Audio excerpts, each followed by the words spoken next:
Nel nombre del Padre, y del Hijo, y del Espíritu Santo. Amén. Ave María, gratia plena, Dominus tecum, benedicta tu in mulieribus, et benedictus fructus ventris tui, Iesu. Santa María, Mater Dei, ora pro nobis peccatoribus, nunc et in hora mortis nostre. Amén.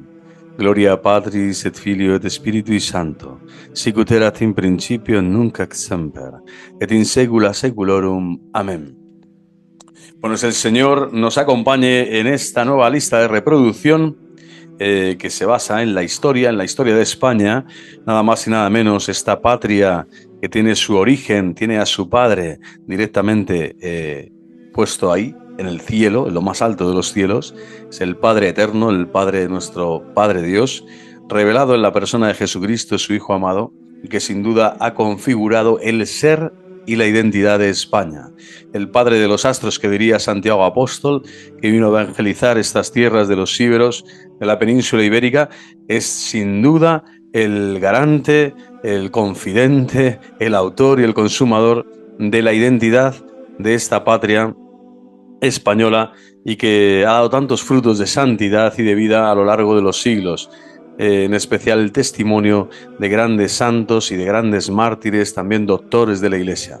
Bueno, vamos a profundizar hoy en el primer tema, tantas veces polémico, controvertido y muchas de ellas pues encenagado, ponzoñoso, porque es complejo, es árido, pero sin duda es iluminador hacer un análisis parcial, un análisis objetivo de un hecho histórico fortísimo, contundente, en donde hay aciertos y errores, luces y sombras, como en todo hecho histórico, pero que sin duda la gracia de Dios ha acompañado a muchos de estos personajes que nos encontraremos en el tema de la Inquisición española, para descubrir que también el Señor estuvo acompañando a la Iglesia en aquellos momentos, aunque hubo siempre, ¿no?, aporías o sombras que se pudieron de algún modo colar y empañar aquella gran obra de civilización que era el Imperio Español y que era la contrarreforma, o la mejor dicho, la reforma católica que iba contra la revolución protestante.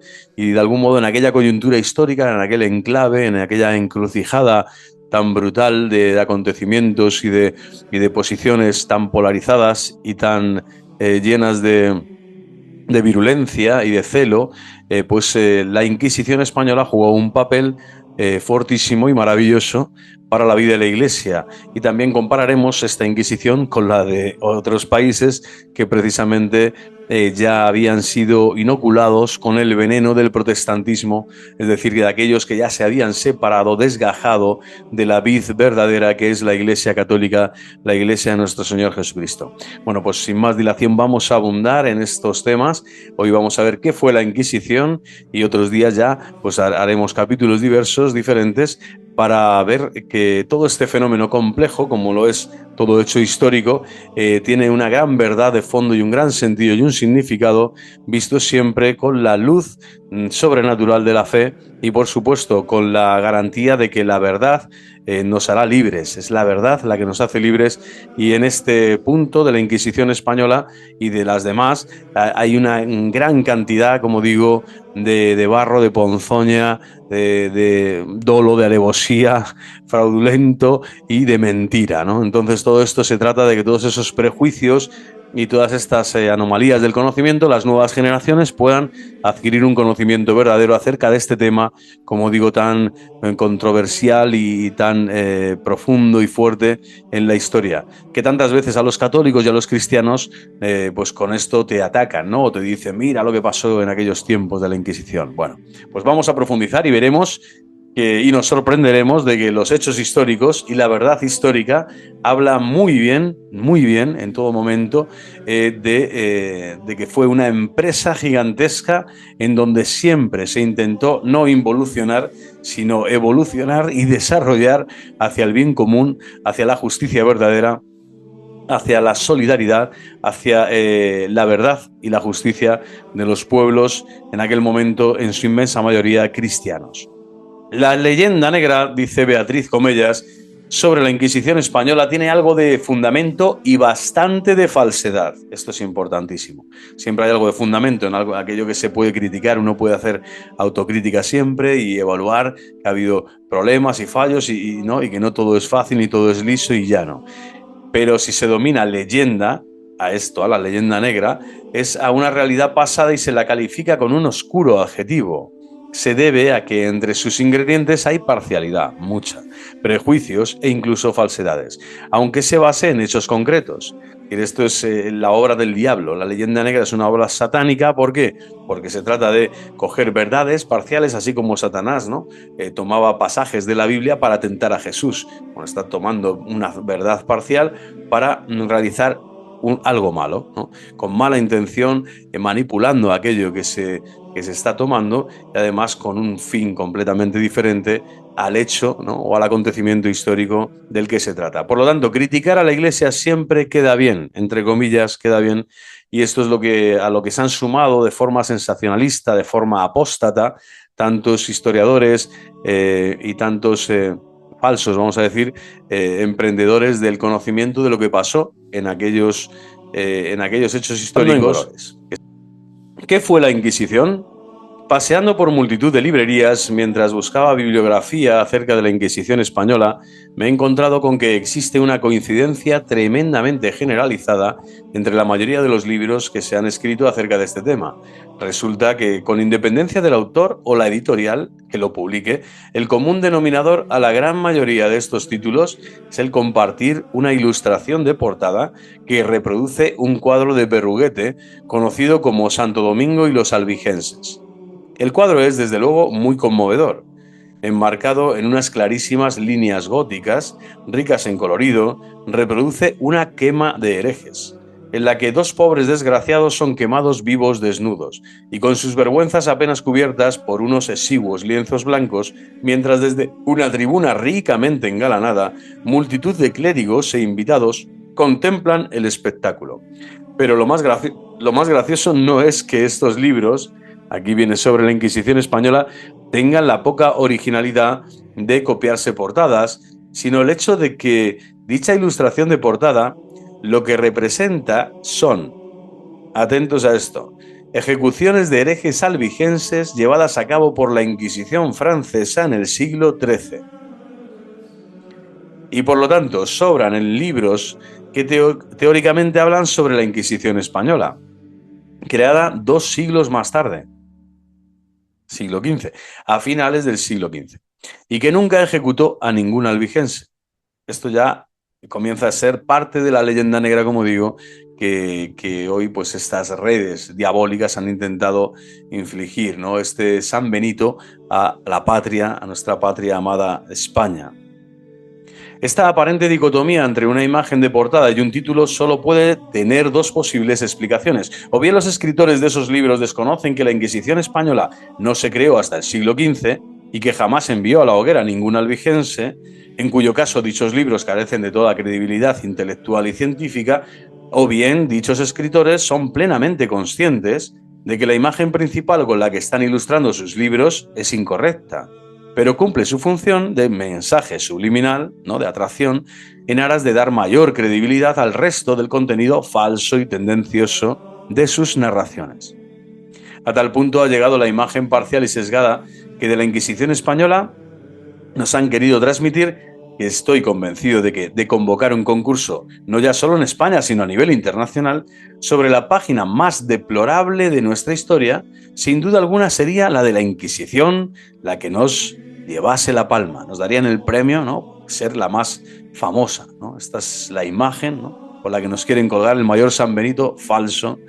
La imagen que tenemos de ella, la versión que nos daría cualquier persona de la calle o la que preguntásemos al azar cerca de su opinión respecto de lo que fue la Inquisición española, sería algo así como un contubernio de fanáticos e integristas religiosos, que en la Edad Media española no tenían otra cosa que hacer que dedicarse a torturar y quemar, de forma brutal y sádica, a todo vecino que no se dejase doblegar ante el dogmatismo del catolicismo español. La verdad histórica demuestra que la Inquisición poco tuvo que ver, al menos en España, con estas estólidas afirmaciones. La Inquisición ni fue tan cruel ni fue un fenómeno puramente español, sino que antes bien estuvo presente en todas las naciones europeas. De hecho, España, al igual que ocurriera con la otra escabrosa cuestión de la expulsión de los judíos, que trataremos en esta lista de reproducción también, fue el último país en apuntarse a lo que por aquel entonces parecía ser moda en el mundo civilizado. España no solo fue la última hija de Europa en adoptar la Inquisición, sino también el país donde se produjeron menos ejecuciones, donde la Inquisición fue más benigna y, lo que es más destacable, donde estuvo siempre sujeta al principio de legalidad y al margen de intereses políticos. La Inquisición, obviando múltiples matices más propios de un estudio en profundidad, era un órgano judicial en competencias sobre cuestiones religiosas, al igual que hoy día existen otros muchos con jurisdicción penal, civil, laboral, administrativa, mercantil. A este respecto, puede parecernos injusto, gravísimo, absurdo, ¿no?, contra las libertades individuales, pensar que haya existido una época en la que las personas podían ser juzgadas por su integridad religiosa, pero pensemos que también sería injusto juzgar las cosas que ocurrieron en otro tiempo con los criterios de hoy día y no con los de aquella época. No se trata de que antes las personas o las cosas fuesen mejores o peores que en otros tiempos, sino que las circunstancias eran diferentes. No vale hacer un historicismo, ¿no? La ley natural es la ley natural, la ley divina es la ley divina y vale para todo tiempo y lugar. Pero es precisamente desde el entorno de esas circunstancias históricas que son únicas, son especiales, son concretas, se dan en un periodo, es precisamente desde donde el entorno de esas circunstancias, desde donde tenemos que partir para comprender hoy lo que sucedió en otro tiempo. Vivimos, por lo tanto, inmersos en una cultura, la llamada occidental, donde existe un único plano horizontal de valores, un encefalograma plano, diría yo, que giran en torno a las libertades individuales, el bienestar económico y la democracia como sistema político. Pero tengamos en cuenta que hubo otro tiempo en el que por encima de estos valores estaba el de la religión. Algunos dirían antivalores, ¿no?, que la democracia en ningún momento se ha casado, ¿no?, con los principios morales y espirituales de un católico. De hecho, la Iglesia no comparte ni se casan de forma completa, ni total, ni siquiera parcial con ningún sistema político de este mundo. Pero tengamos en cuenta, como digo, que hubo otro tiempo en el que por encima de estos valores estaba el de la religión. La religión, la virtud de la religión, llenaba de contenido y daba sentido no ya solo a la vida personal de los europeos y familiar de hace 500 años, sino que también era el elemento catalizador, aglutinador de sus respectivas comunidades sociales de antaño. Por supuesto que había libertades individuales y públicas, más o menos como hoy día. La tendencia del hombre hacia la libertad es la esencia de su propia naturaleza, pero a diferencia de los derechos y de las libertades del hombre moderno, estas libertades no emanaban directamente del derecho positivo, importantísimo, del Parlamento de turno, del Consejo Europeo, de la oligarquía poderosa, ni siquiera del pueblo, no es un comunitarismo, de la ley escrita, como puedan ser nuestros actuales ordenamientos jurídicos.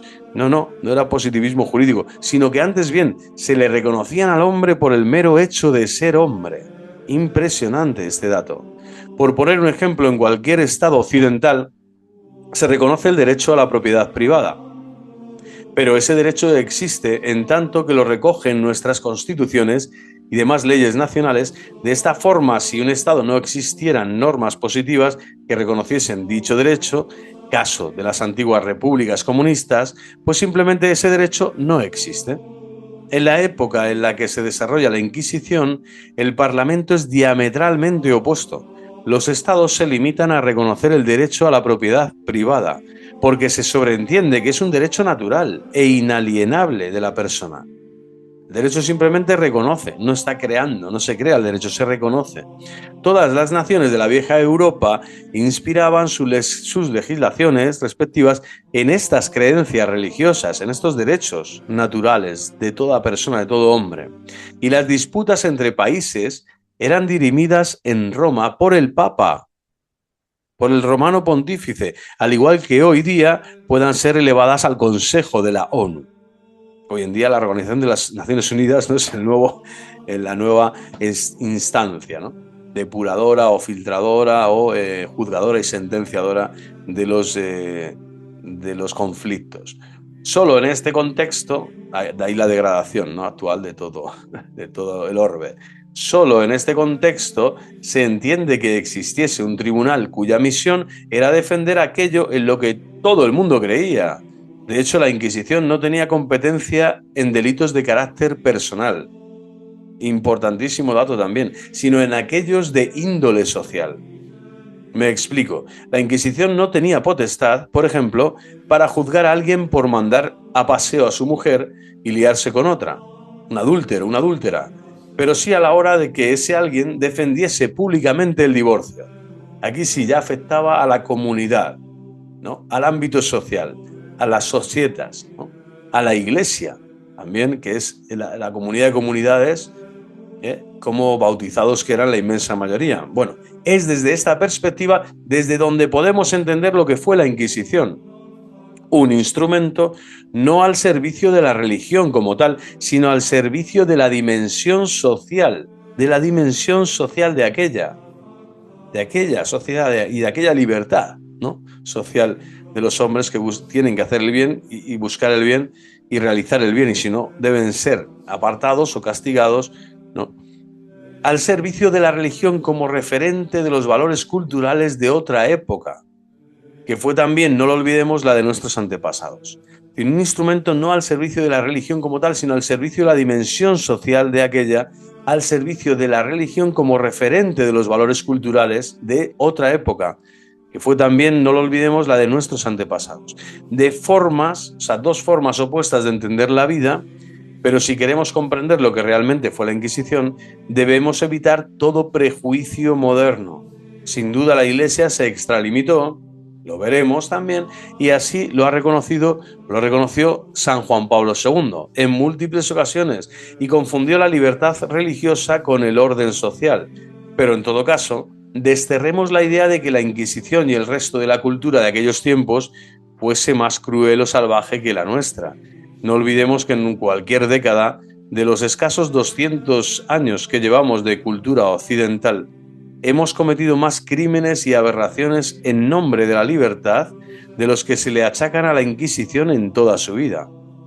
De hecho, las mayores persecuciones religiosas de la historia de la humanidad no han sido protagonizadas por la Inquisición de la Edad Media, de toda la Edad Media, la baja, la media y la alta, sino en la misma Revolución Francesa, la alta, la media y la baja.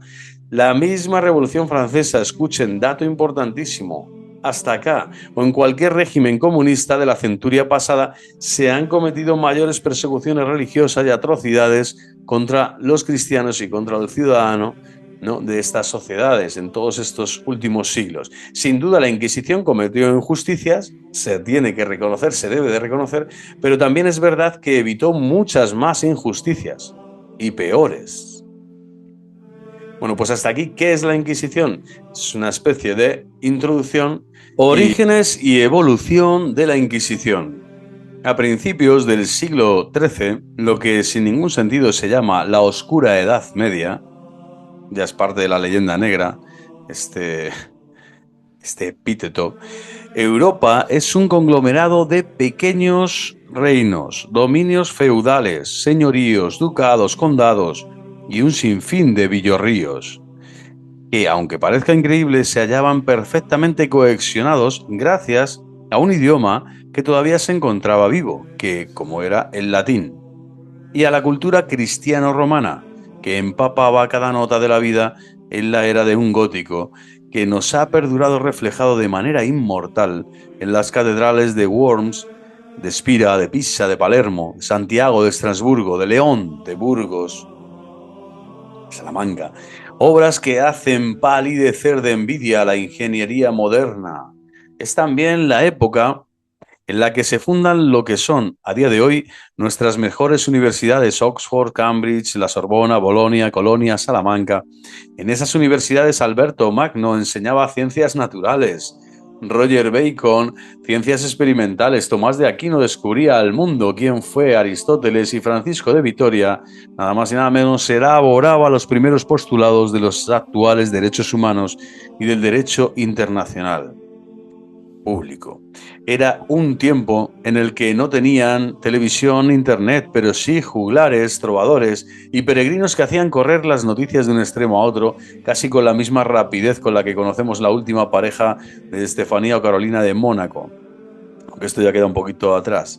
No creamos que la comunidad europea que intentamos construir como proyecto de futuro es algo que nos acabamos de inventar. Es un volver a lo que fue una realidad común, la de una Europa unida por unos mismos principios, no lo que ha hecho realmente esta estructura supranacional, que en el fondo es destruir, aniquilar las raíces fundamentales, las raíces del origen de Europa, que es el cristianismo, sin duda alguna, las raíces que han velado, que han custodiado la grandeza de la Europa cristiana. Bueno, más importantes que las meras demarcaciones políticas. La Europa unida tiene que tener estos principios, ¿no? Y ahí se tiene que basar el cristianismo. Y sabemos que, por desgracia, aunque tengan esas 12 estrellas y ese color azul, azulado, no han querido hacer referencia explícita en el inicio de su fundación al cristianismo, que es quien ha dado a luz realmente a la vieja Europa, que es vieja, pero que al mismo tiempo tiene la mayor novedad que el hombre ha podido experimentar, que es la revelación divina en todo su tejido religioso, cultural, político, social. El cristianismo es quien ha dado vida a las naciones y quien ha creado y fecundado civilización. Y Europa sin cristianismo no es nada, no es nada. Bueno, este es el marco en el que irrumpe en la historia de la Inquisición, en este marco que estamos hablando de las catedrales góticas, de las universidades, de la grandeza de tantos sabios, doctores, maestros, misioneros formados en aquel tiempo tan maravilloso, el siglo de oro español. Bueno, en ese momento en Europa existían dos grandes poderes, de una parte el espiritual radicado en la ciudad de Roma, en la sede petrina, su correspondiente papa, el romano pontífice, y de otra el terrenal, personificado en Federico II de Hohenstaufen, en aquel momento emperador del Sacro Imperio Romano Germánico, y a la sazón el que mandaba, por aquel entonces, desde Hamburgo a Nápoles, incluyendo todo lo que hubiese de por medio. Bueno, pues resulta que en parte de los dominios de este señor y parte del reino de Francia surge en esos tiempos la herejía albigense, en la zona comprendida entre el norte de Italia y el sur de Francia. Esta herejía mantenía unas creencias que chocaban directamente con la cultura establecida y suponían por ello un grave peligro desestabilizador, un peligro que trascendía de lo meramente religioso al mismo orden social. No estoy hablando de cosas raras de la Edad Media. Creo que todos tenemos todavía presentes tristes episodios protagonizados por el fanatismo religioso o la mentira, ¿no?, geopolítica establecida, ¿no?, acaecidos pues, por los davinianos en Waco, o los más recientes de las Torres Gemelas, ¿no?, o el 11M en Madrid, ¿no?, año 2003. En este sentido, los albigenses eran unos individuos un tanto estrafalarios, que buscaban la pureza en medio de un mundo que ellos consideraban impuro y demoníaco, algo parecido como le pasa hoy a los sedevacantistas. Se alimentaban solo de frutas y verduras. Esto no, esto seguro que no lo hacen ellos. Por considerar impura la carne. Impuro era también el matrimonio y el sexo, así como otro sinfín de cosas. Imaginaros las barbaridades que hacían o que decían o defendían estos merluzos, ¿no? Bueno, pues estaba claro que era un problema cuando pasa de ser una costumbre aceptada por 4 a pasar a 4.000 o a 40.000 o a pueblos enteros y ciudades donde ya se está considerando que eso, que la carne, que el matrimonio, que el sexo, que no, que es impresionante. Entonces ya se generan una serie de problemas sociales que tienen que ser de algún modo, pues eso, se tiene que defender, ¿no?, la justicia, la libertad y el honor a la verdad de lo que estaba siendo una cultura cristiana, ¿no?, en donde realmente las raíces de la libertad estaban conjugándose con la verdad de la ley natural y no al contrario, ¿no? Aquí el libertinaje y la secta comienza a formar, a cohibir, a destruir la propia libertad del hombre porque comienza la mentira, ¿no? Fijaros si Cristo no ha querido que el sexo o dentro del matrimonio forme la familia, que es precisamente, ¿no? O a Pedro que le dijo, come, ¿no? Mata y come, es decir, no hay nada impuro, todo ha sido bendecido por mi Padre de los cielos. Entonces, toda esa costumbre, estos albigenses ya querían destruirla. Por lo tanto, la Iglesia y los propios gobiernos, en aquel momento el emperador, como hemos dicho, del Imperio Sacro Imperio Romano Germánico, Federico II, tenía que hacer algo. Y el Papa también tendría un voz y voto para ver cómo arremeter contra esta herejía albigense que ya estaba siendo un problema social. Pero el problema no radicaba en lo absurdo de lo que creyesen. Con eso de lo que no les gustaba el sexo, hubiesen acabado por autoextinguirse ellos solos, sino en cómo lo creían, de una forma radical, fanática y violenta, que les llevó a organizarse en grupos armados a los que fue necesario combatir, convocando incluso una cruzada para tal fin, aunque en honor a la verdad no fueron las armas y mesnadas del emperador, legiones, ¿no? Quienes apearon del burro a los albigenses, quienes les hicieron retroceder, no, sino la predicación y el ejemplo de un ejército de frailes a las órdenes del español Santo Domingo de Guzmán, fundador de los dominicos y promotor de la revolución cultural y religiosa, revolución o renovación, que pone a Europa ante las puertas del Renacimiento. Impresionante, Santo Domingo de Guzmán. Bueno, pues Federico II, el emperador del que hablábamos, era de carácter tiránico y arbitrario. No admitía que nadie cuestionase ni su autoridad ni sus repentinos cambios de opinión. Igual proponía organizar una cruzada en nombre de la cristiandad para liberar el peregrinaje a Tierra Santa, que confraternizaba con los pachás del Islam y mataba unos cuantos curas, como que de nuevo se autoerigía en paladín de la Iglesia y defensor de los principios eclesiásticos en todo el orbe europeo que, ¿no?, dominado por él. En una de esas ocasiones, en la que por cierto le convenía granjearse la amistad del nuevo Papa Honorio III, a fin de mantener la corona de emperador, se le ocurrió solicitarle al Papa autorización para la apertura de un tribunal con competencias en materia religiosa destinado a frenar la expansión de los albigenses, a lo que el pontífice accedió. Veía que esto era un problema, era un cáncer que iba a más, y el pontífice dijo, me parece una idea estupenda, si la llevas a cabo. Muy bien.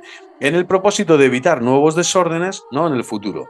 No sin antes poner una serie de condiciones, por supuesto, el Papa, para que dicho tribunal se convirtiese en un mero instrumento al servicio de intereses políticos, es decir, no se convirtiese en un mero instrumento al servicio de intereses políticos, sino que realmente se propagase el realizar una justicia, que fuera un tribunal justo, ¿no?, donde los hombres pudieran encontrarse con la verdad y ser aquellos que eran esclavos del mal y de esa secta y de esas falsas costumbres que no atendían ni a la ley natural y que perjudicaban, por lo tanto, la vida social y la cultura cristiana de aquel momento, bueno, pues pudieran desmarcarse, pudieran rechazarlo y pudieran ser salvos, por así decir, de aquellas garras de esa herejía albigense. Tengamos en cuenta que en esos momentos en los que la Iglesia entra en la escena social y política mediante la Inquisición, el hereje era un personaje tremendamente popular.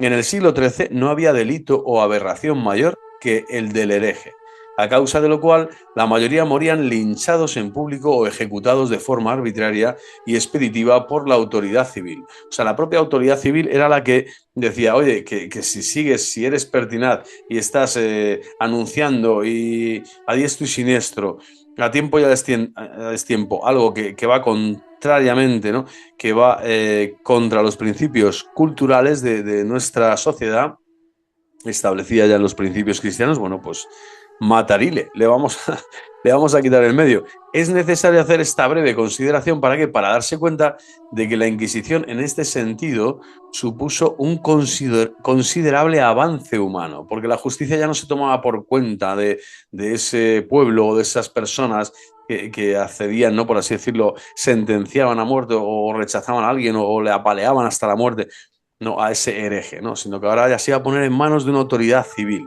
¿no?, participándose también en la autoridad, o apoyándose, mejor dicho, la autoridad civil en la autoridad religiosa, eclesiástica.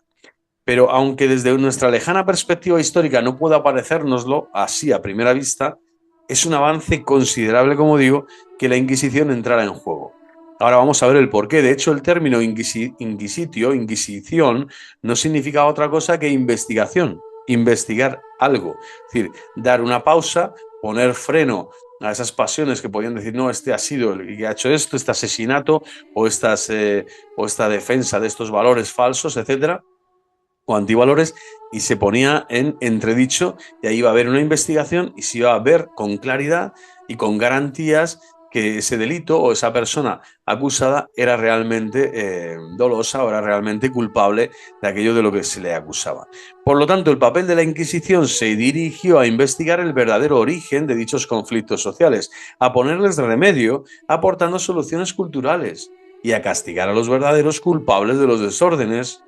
En aquellos territorios donde se instauró la Inquisición católica, se cortaron de raíz las tremendas sangrías por las que miles de personas eran enviadas injustamente a la hoguera. Con lo cual, no quiero decir que la Inquisición tampoco cometiese errores o que estuviese bien lo que hacía como institución religiosa en lugar de como institución civil, que entiendo había de ser. Volviendo al tema de la fundación del primer tribunal de la Inquisición, integrado por teólogos de las órdenes franciscana, los franciscanos y dominicos, este se constituyó en el año 1220 en Sicilia, con dependencia directa de Roma. Poco más tarde nace la Inquisición romana, en el año 1233, 13 años después, también con la intención de acabar definitivamente con la herejía albigense, que tantos daños y desórdenes había provocado. Vimos que era parte del territorio de Francia y de Italia. 3 años después, en 1236, la Inquisición, que en principio había nacido exclusivamente para la cuestión albigense, amplía sus competencias a todo tipo de cuestiones religiosas con implicaciones sociales. La razón de este giro la tenemos que encontrar en la denuncia que hace el judío converso y dominico Nicolás Donin, quien aseguraba que sus antiguos hermanos, los judíos europeos, habían desvirtuado el antiguo libro del Talmud, en el cual los judíos recogen sus viejas tradiciones, doctrinas y ceremonias. En esta nueva versión tergiversada del Talmud, se aseguraba que Jesús era un condenado por Dios a permanecer eternamente en un pozo de estiércol y que la Virgen era una prostituta. Bueno, la enseñanza de estos errores aumentaba la tensión entre las comunidades judía y cristiana, por lo que se instó a que miembros selectos del claustro de la Universidad de París investigase la cuestión. Confirmadas las sospechas, ojo, importante, se ordenó un saqueo de todas las sinagogas para el secuestro de cuantos talmudes falsos se encontrasen. Más de 20 carretas fueron necesarias solo en París para llevar a la hoguera los libros falsos. Las quemas de libros, a pesar de ser una de las imágenes que más grabadas se nos ha quedado de la Inquisición, fueron sin embargo un fenómeno muy aislado y siempre circunscrito a un libro en particular que se considerase dañino, como era el caso de estos talmudes falsos, ¿no? Un propio judío converso denuncia, dice, esto no era el Talmud original. Esta actitud contrasta con la que por aquel entonces la Edad Media tenía la otra parte del mundo, el mundo islámico. El mundo islámico era tremendo, decía, donde la intolerancia intelectual era y es absoluta. Y para quienes todo libro, tanto cristiano o judío como incluso musulmán, sobraba, pues todo lo que el hombre necesitaba saber se encontraba ya contenido en el Corán. En este sentido, la actitud de los países islámicos permanece invariable hasta el día de hoy. Naciones como Arabia Saudí, aliada y amiga de los países occidentales, castigan con la muerte hoy día la conversión al cristianismo. Repito, aliada y amiga de los países occidentales, con el tema de las energías, etcétera, ¿no? Y hoy día castigan con la conversión al cristianismo o la simple posesión de libros cristianos. Imaginaros, ¿no? Siglo XXI. Hay al respecto una anécdota tremendamente gráfica referida al califa Omar. Tras conquistar Jerusalén, sus hombres le preguntaron qué hacían con su biblioteca de Jerusalén, nada más y nada menos. Sus hombres le preguntaron, y esta, una de las más importantes que hayan existido jamás, pues contenía una riqueza inconmensurable de la antigüedad que el mundo ha perdido para siempre. ¿Por qué? Porque este Omar, este desgraciado, respondió, si estos libros contienen lo que está escrito en el Corán, son inútiles. Y si no lo contienen, están equivocados, por lo que son peligrosos. Quemadlos todos, quemadlos todos. Jamás la Iglesia ni la Inquisición, vamos, ni ha pensado así ni ha dicho así, porque jamás ha sido su manera de actuar y su manera de ser, ¿no? Inspirados en el ejemplo de Omar, siglos más tarde, los príncipes de la Reforma protestante, Lutero, fijaros, Lutero hace lo mismo que ¿no? Califa musulmán, Enrique VIII hace lo mismo, Calvino, etcétera, etcétera, quemaron absolutamente todo lo que no hubiesen escrito o aprobado personalmente. Ya entra ese criterio completamente sectario, ¿no? Esa falsa censura, ¿no?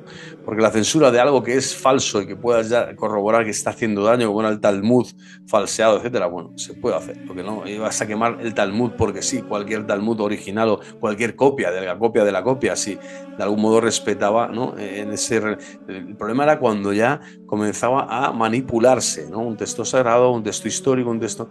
Entonces, y se sabía que esa manipulación había sido real, efectiva, ¿no? Objetivamente hablando. Pues ahí se podía, ¿no? De algún modo evitar que se propagase esos bulos, ¿no? Hoy tan de moda, ese bulo de turno. Pero desde luego que este califa y que todos los herejes de todo tiempo y lugar, hoy los herejes serían todos aquellos que van, ¿no? con tanta difamación y con tanto desprecio y con tanta desafección y con tanta calumnia, ¿no? Van contra la jerarquía de la Iglesia Católica, contra el principio de la comunión eclesial, contra la belleza de su liturgia, ¿no? Quieren luchar, ¿no? Apolo contra Cefas, Cefas contra Apolo, Apolo contra Pablo, es decir, quieren poner división en vez de comunión en el cuerpo de Cristo. Todos estos funcionan por este mismo principio, diabólico, de división y de quemar todo aquello que ellos no aprueben, ¿no?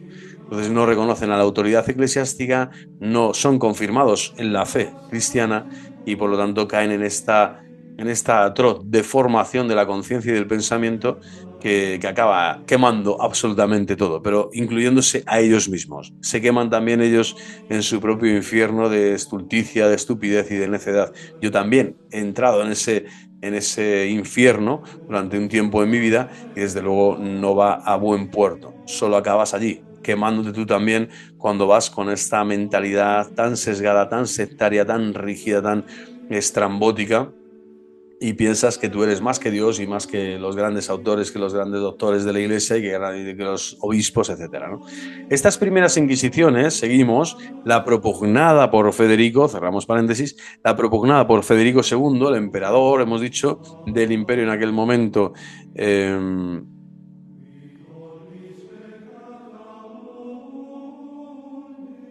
y por el Papa, ¿vale? El Papa también junto con el emperador, dan lugar a la aparición en el resto del espectro europeo de otros tribunales inquisitoriales. Otros tribunales inquisitoriales que perduran hasta que, vamos a ver, surge el fenómeno protestante. Es decir, ya cuando surge el fenómeno protestante, esto va a ir a más en muchos lugares. En estos momentos, principios del siglo XVI, cuando los países que adoptan la reforma desaparece la Inquisición católica, fijaros atentamente, la Inquisición desaparece en este momento cuando surge el fenómeno protestante social, toda Inquisición católica, que hasta entonces había guardado, vamos a decir, había pacificado, había realizado investigaciones justas para posibles delitos flagrantes, ¿no? Siempre con impacto social y por lo tanto habría velado por la paz junto, ¿no? Y aliado siempre con las autoridades civiles. En este momento la Inquisición católica desaparece inmediatamente de estos lugares donde el protestantismo está tomando la fuerza, ¿no? El dominio y el poder en esos momentos, el poder temporal, ¿no? De las instituciones y de los pueblos y de las gentes. Bueno, en los países que adoptan esta reforma, esta Inquisición es sustituida por un terrorífico sistema de represión religioso-política. Se podría hacer una leyenda no negra, sino blanquísima, sin ser leyenda, sino una historia blanca y real, pura y sin tacha, el saber que esta represión religioso-política del protestantismo realmente es la Inquisición proyectada en negativo que te quieren hacer a ti como español, ¿no? Que es la que te quieren hacer vivir a ti. que es la que vivió España o que es la que vivió la inmensa mayoría de los tribunales católicos, ¿no?, de la Inquisición en Europa antes de la Reforma Protestante o de la Revolución, mejor dicho, protestante. Bueno, esta sí que sería verdaderamente la Inquisición terrible, diabólica, ¿no? Esta represión religioso-política como sistema político, ¿vale? Que lo que quería era, pues eso, con intereses políticos muy concretos, despojar a la autoridad civil y eclesiástica de aquel momento y dar otro tipo de prebendas, ¿no?, a los nuevos terratenientes del momento, a los príncipes alemanes, a los nuevos reyes que querían ya oponerse frontalmente a la cristiandad, al papado y a la religión católica. Pocos años antes había surgido la Inquisición española, paradójicamente mucho más justa y menos violenta que cualquiera de los sistemas represivos protestantes, pero por desgracia es la que ha pasado por la historia como ejemplo de fanatismo e intolerancia, mientras que de forma arbitraria poco o nada se ha dicho de sus coetáneos europeos. Por poner un ejemplo en cifras redondas, en los 350 años que duró la Inquisición española, escuchen bien, fueron ejecutadas unas 4.000 personas. 4.000 personas en 350 años fueron ejecutadas, mientras que en 10 veces menos tiempo, es decir, solo 35 años, en 35 años, los ingleses, estamos hablando de los ingleses de Enrique VIII, acabaron con una cifra aproximadamente 50 veces superior, unas 200.000 personas ajusticiadas por esos tribunales, como digo, religioso-políticos, ya de un sistema terrorífico que ya sustituía a la verdadera Inquisición, ¿no?, a la institución católica, que velaba por la paz en los pueblos. El orden, ¿no?, la justicia.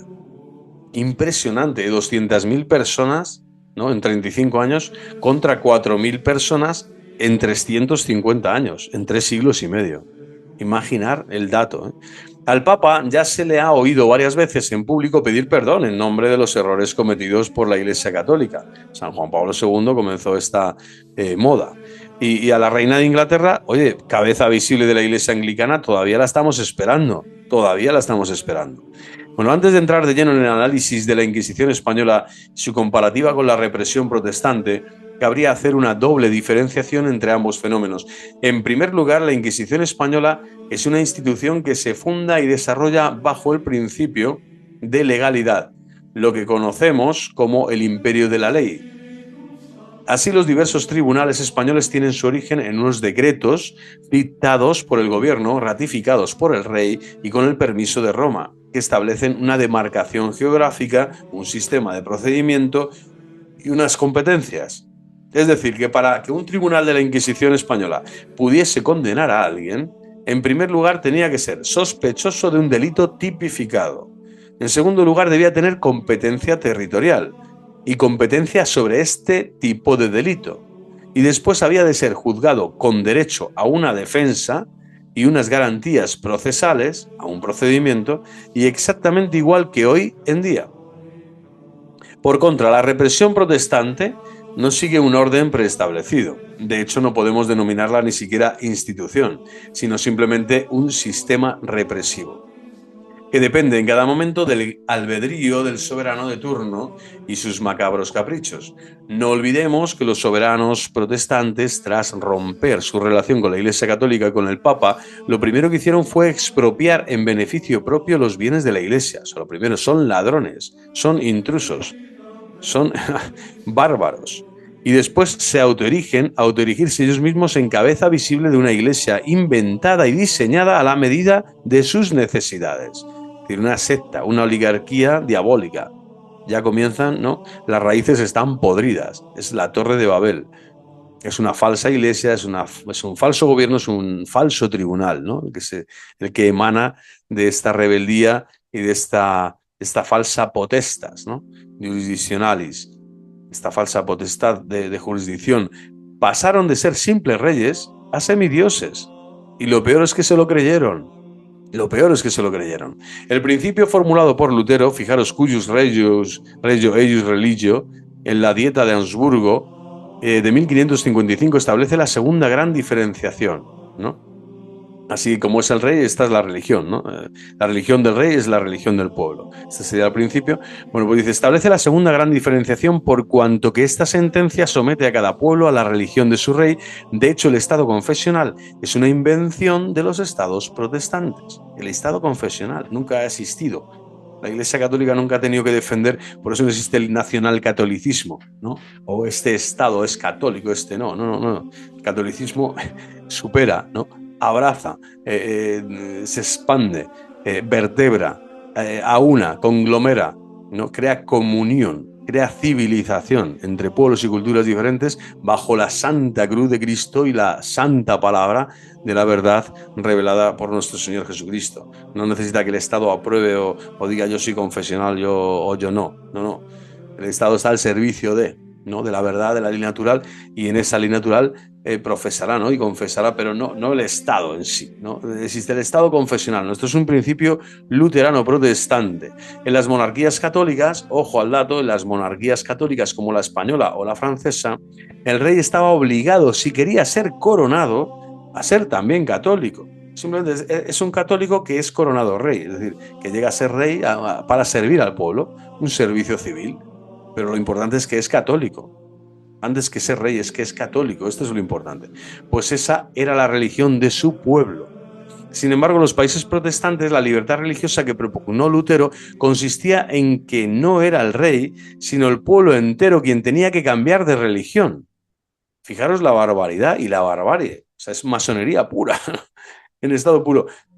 Al estar, ¿no? La iglesia al servicio de la política. Supeditan a la Iglesia Santa de Dios y el catolicismo como tal y al bautizado, ¿no? Le colocan por debajo, ¿no? del ciudadano y del Estado y del gobernador de turno. Esto es una barbaridad, porque hemos sido creados libres por la gracia de Dios para libremente acoger la verdad y el bien y la justicia como frutos del Espíritu Santo, y cuando uno es bautizado en un régimen, mejor dicho, en una civilización cristiana, en una cristiandad, no necesita no de un Estado, de un rey que le diga qué es lo que tiene que hacer o cómo tiene que actuar. No, no. La Iglesia no puede estar al servicio, ¿no? De la política. Es decir, al servicio de la Iglesia. La política pasó a estar al servicio de la Iglesia a estar la Iglesia al servicio de la política. En esto jamás. La Iglesia colabora con la polis, colabora con el político, sí, pero no al servicio por debajo, no. Con lo que la religión dejó de ser un referente moral. Esto es lo que quería Lutero, y todo protestantismo es lo que pasó, para convertirse en un triste instrumento al servicio de los gobernantes de turno. Cuius regio eius religio. Dieta de Augsburgo, 1555, firmado por Satanás, por Lutero, ¿no?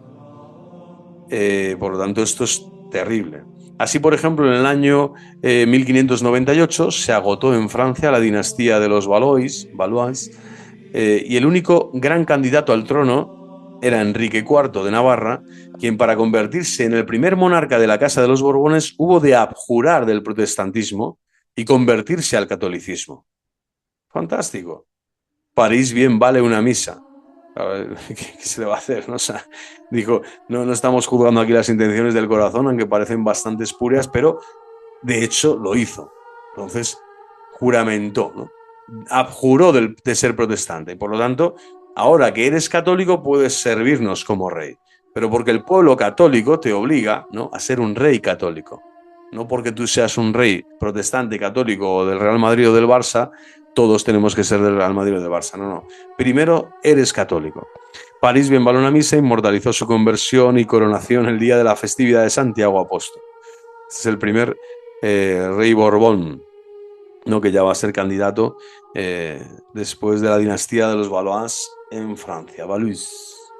De otro lado, nos encontramos en la Inglaterra de la Reforma. De todos es conocido cómo, a raíz de sus problemas de bragueta, entiendan todos bien, Enrique VIII se inventó una religión en la que obligó a creer a todo su pueblo.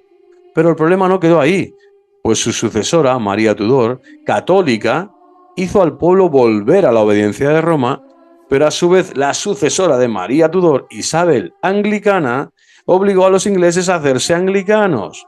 Y después Cromwell, puritano, obligó a los ingleses a hacerse puritanos. Fijaros el propósito, ¿no? Y la aberrante doctrina de Lutero, ¿no? Que hay detrás, que es una doctrina política que ya no es católica y por lo tanto ya no es santa, no es una doctrina católica social de la Iglesia, sino es una doctrina masónica, sectaria de una falsa iglesia, de un conglomerado ya de personas que ya tienen principios y costumbres que ya se desgajan, se salen, se separan de la catolicidad. En lo que sí coincidieron todos fue en darle trabajo al verdugo con aquellos que no acababan de convencerse de los repentinos cambios de religión.